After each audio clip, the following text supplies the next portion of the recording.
Hello, എല്ലാവർക്കും നമസ്കാരം. ഞാൻ ജയലക്ഷ്മി. ഇന്ന് നമുക്ക് തമിഴ്നാട്ടിലെ ഒരു ക്ഷേത്രത്തിലോട്ട് പോയാലോ? തമിഴ്നാട്ടിലെ തിരുമല കോവിലാണ് ഇന്ന് നമ്മൾ പോകുന്നത്. തമിഴ്നാട്ടിലെ തിരുമല കോവിൽ ഒരു പ്രസിദ്ധമായ മുരുക ക്ഷേത്രമാണ്. വിശാലമായ ഒരു പാറയുടെ മുകളിലാണ് ഈ ക്ഷേത്രം സ്ഥിതി ചെയ്യുന്നത്. നമ്മുടെ കേരളത്തിൽ നിന്നും വലിയ ദൂരമില്ല, കുറച്ച് ദൂരമേ ഉള്ളൂ. പക്ഷേ നമുക്ക് എത്താൻ എളുപ്പമുള്ള ഒരു അമ്പലമാണിത്.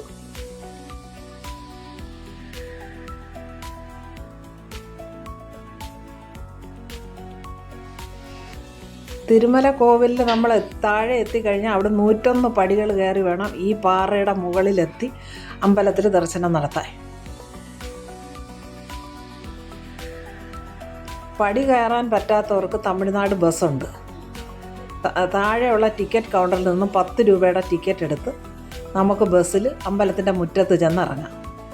അവിടെ നിന്ന് തിരിച്ചും അതുപോലെ 10 രൂപയുടെ ടിക്കറ്റ് എടുത്ത് തിരിച്ച് താഴെ വന്ന് ഇറങ്ങാം. അത് നല്ല സൗകര്യമുള്ള യാത്രയാണ്. നല്ല കാഴ്ചകളൊക്കെ കണ്ട് നമുക്ക് യാത്ര ചെയ്യാം. ഈ ബസ്സിലുള്ള യാത്ര നമ്മൾ ആ പ്രകൃതി ഭംഗി നന്നായിട്ട് ആസ്വദിക്കാൻ പറ്റും. വൈകുന്നേരം ആണെങ്കിൽ നമുക്ക് പടി കയറുമ്പോൾ കുറച്ചും കൂടി നന്നായിട്ട്, വെയിലൊന്നും ഇല്ലാത്ത സമയത്ത് പടി കയറാൻ നല്ലതാണ്. ഞങ്ങൾ എത്തിയപ്പം 10:30 മണിയായി, അതുകൊണ്ട് നല്ല ചൂടുമായിരുന്നു.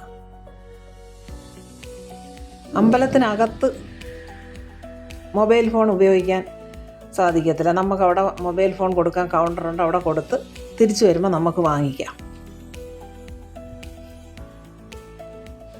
അങ്ങനെ നല്ലതുപോലെ ദർശനം നടത്താൻ പറ്റും. പിന്നെ തമിഴ്നാട്ടിലെ എല്ലാ അമ്പലങ്ങളിലെയും പോലെ 100 രൂപയുടെയും 20 രൂപയുടെയും 50 രൂപയുടെയൊക്കെ ക്യൂ ഉണ്ട്. ഇതിലൊന്നും നിൽക്കാതെ ജനറൽ ക്യൂവിൽ നിന്നാണ് നമ്മൾ തൊഴുത്. എന്നാലും വലിയ തിരക്കൊന്നും ഇല്ലായിരുന്നു. നല്ലതുപോലെ തൊഴുവാൻ പറ്റി.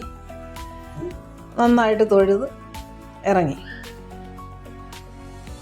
അമ്പലത്തിൽ ഈ പാറയുടെ മുകളിൽ വിശാലമായ ഒരു കുളമുണ്ട്. കുളത്തിൽ നിറയെ വെള്ളവുമുണ്ട്.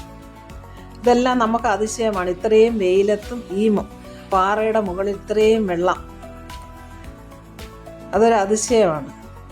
കേരളത്തിൽ നിന്നുള്ള ധാരാളം തീർത്ഥാടകർ ഇവിടെ വരുന്നുണ്ട്. തമിഴ്നാട്ടിൽ നിന്നും വരുന്നുണ്ട്. തമിഴ്നാട്ടിൽ നിന്നും വരുന്ന ഭക്തജനങ്ങൾ അവിടെ നിന്ന് ആഹാരമൊക്കെ പാചകം ചെയ്ത് കഴിച്ചിട്ടാണ് പോകുന്നത്. അമ്പലത്തിൽ അന്നദാനമുണ്ട്. അത് 100 പേർക്കാണ് ഒരു ദിവസം കൊടുക്കുന്നതെന്ന് പറയുന്നു. ഞങ്ങൾ അന്നദാനം കഴിക്കാൻ നിന്നില്ല. തിരികെ വന്ന് ഹോട്ടലിൽ നിന്നാണ് ഭക്ഷണം കഴിച്ചത്.